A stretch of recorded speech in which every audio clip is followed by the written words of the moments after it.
রান্না বান্না আমরা দুই ভাই দুজন মিলে করছি। কোথায়? প্রীতম দা আর আমি।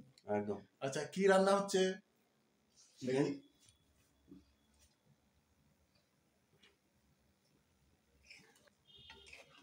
চিকন। আর এদিকে হলো ভাত। প্রীতম দা কিছু বলবে?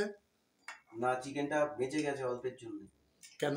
পুড়ে যেত একটু আগে, তোমার গান শোনার চক্করে। না, কেন মানে মনে হলো কেন যে এটা পুড়ে যেতে পারে? সব ঝোল দিয়ে বসানো হয়েছিল, সে ঝোল পুরো শুকিয়ে তারপর গেছে। তারপর আমরা একটু গান শুনতে চলে গেছিলাম, হ্যাঁ। বা আমি একটু জোর করেছিলাম, সেই কারণে গান শুনতে চলে গেছিলাম। না না, সে তো ঠিক আছে, গান শোনা ঠিক আছে, মানে এমন শোনা হয়েছে যে এদিকে ঝোল শুকিয়ে কাঠ হয়ে গেছে, মানে পড়েনি এটা। থ্যাংক ইউ আর কি।